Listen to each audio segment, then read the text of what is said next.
Kumusta mga ka-diskarte chicks? Welcome back sa ating channel no kung saan ang usapin tungkol sa diskarte sa pag-ibig. Ngayon, pag-uusapan natin ang 15 tips na magpapalakas ng sex appeal ninyo sa babae.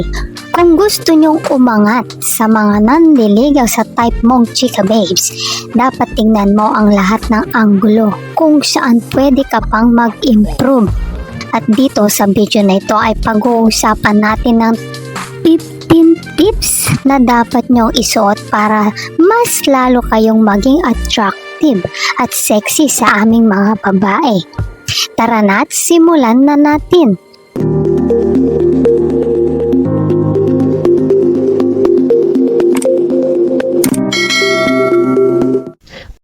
Number 1, polo. Guys, okay naman na mag-t-shirt or polo shirt kayo sa mga dates ninyo, pero once in a while, maganda ring magsuot din ng kayo ng polo. Pumili kayo ng naaayon sa itsura ninyo o yung babagayan kayo. Hindi ko naman sinasabing very formal. Pwede nyo ring i-roll up ng kaunti ang sleeves, yung tipong 3/4 sleeves. Pwede ring polo na maporma lang, yung medyo manipis ang tela, tapos may white t-shirt kayong panloob. At hindi nakabitones lahat ng nasa polo. Sexy ang dating niyan sa amin. Number 2, height. Siyempre iba na ang matangkad, ika nga. Natural lang na mas attractive sa amin kapag ang guy ay much taller o higit na mas matangkad kesa sa amin. Pero kung ikaw ay hindi katangkaran, isang tip ko sa inyo guys ay bumili kayo ng shoes na mag-a-add ng extra inches sa inyo. Number 3, handyman. Heto guys, napaka-attractive din ito sa amin kapag ang isang lalaki ay magaling bilang handyman sa bahay.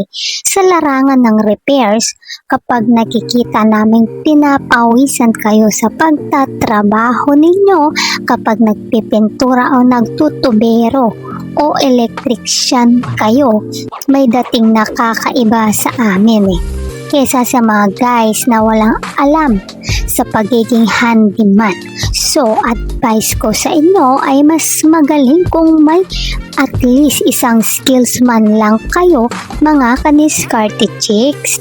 Number 4, t-shirt o black. Ito guys, maganda ito lalo na kung medyo mas kulado ang katawan ninyo. Ang kagandahan sa puti o black na plain t-shirt ay neutral colors. Ito ay halos binabagayan ng lahat. So, safe ka rito. 5. Baseball cap. Para sa akin mga guys, nakakabatang tingnan at attractive din kapag naka-baseball cap ang isang lalaki. Lumalabas ang pagiging playful niya, lakas ng dating. Number 6, jeans. Kapag sa dates, mga kadiskarte chicks, okay din namang mag-jeans kayo basta make sure na hindi siya marumi at ayusin mo ang pagsuot. Hindi yung masyadong tight at hindi rin naman masyadong loose. Madaling salita, yung sakto lang at galingan mo ang pagdadala. Pero bago tayo magpatuloy, kung hindi ka pa nakakapag-subscribe, baka naman i-hit mo ng subscribe button. Now na! As in, now na! Number 7, clean rubber shoes. Guys, isa ito sa mga kauna-unahang naming tinitingnan sa kasuotan ng isang lalaki. Ang malinis na shoes sa sapatos pa lang, kasi malalaman na namin kung more or less gaano kalinis ang lalaki sa kanyang pangangatawan.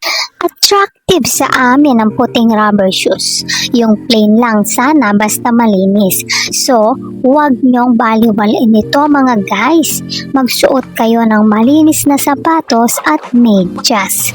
Number 8, sunglasses. Guys, nakaka-add sa attraction din kung naka-sunglass ang isang guys. Syempre, piliin nyo ang babagay sa face din ninyo. Para sa akin yung parang Ray-Ban style. Sobrang gwapo ang dating. Basta hanap kayo ng bagay sa hugis ng face ninyo. Number 9, cologne o pabango. Madalas ko itong sinasabi mga ka-diskarte chicks na ang ilong naming mga babae ay sobrang sensitive. Kaya dapat palagi kayong mabango. Hindi nyo kailangan bumili ng mamahaling pabango basta hindi masangsang o hindi matapang na amoy. Sobrang okay yan sa amin. Number 10, relo. Hindi ko rin alam kung bakit pero para sa aming babae, napaka-sexy sa isang lalaki kapag may relo silang analog at kapag tumitingin sila sa mga dials ng relong ito, napaka-manly o lalaking lalaki ang dating kesa kung digital watch ang gamit. Pero bago tayo magpatuloy, kung hindi ka pa nakakapag-subscribe, baka naman i-hit mo ng subscribe button. Now na! As in, now na! Number 11, bigote or balbas. Sa totoo lang mga guys, may binabagayan ng bigote o balbas. Depende sa kung paano kayo magdala. Pero kung hindi kayo sure, as a general rule, mas okay ang clean cut. Siguradong safe na safe kayo dyan. Number 12, hikaw. Dapat bang maghikaw ang isang lalaki? To be safe guys, hayaan nyo na lang kaming mga babae ang magsuot niyan. Number 13, tattoo. Kung may tattoo na kayo mga guys, ay hayaan nyo na yan. May mga babaeng gusto o okay lang may tattoo ang guys. At may babae namang ayaw niyan. Kung wala ka pa, keep it that way. Mas safe kung wala na lang. Number 14, jewelries. Tulad ng chain o kwintas na gold o silver. Okay na okay naman yan. Basta wag lang masyadong marami. Simple is the best. Number 15, hairstyling gels. Ang proper hair grooming kasama ang regular na haircut ay isa rin sa tinitingnan namin sa inyo mga guys. Ayaw namin ng lalaking mas mahaba pa ang buhok kesa sa amin. Mas attractive para sa amin yung clean cut na gupit kung maaari. Ahit ang balbas o bigote kasama na ang buhok sa ilong. So yan mga guys, ang 15 tips na dapat nyong isaalang-alang sa larangan ng pagprepresenta sa inyong sarili. Ang mga estilo ng pananamit ninyo ay dapat sumasalarawan ng kung sino ba talaga kayo. Sana may napulot kayong gabay sa mga yan. Good luck! Kung nagustuhan mo ang video na ito, huwag kalimutang mag-like, share at subscribe para sa iba pang useful na content. Maraming salamat sa panonood.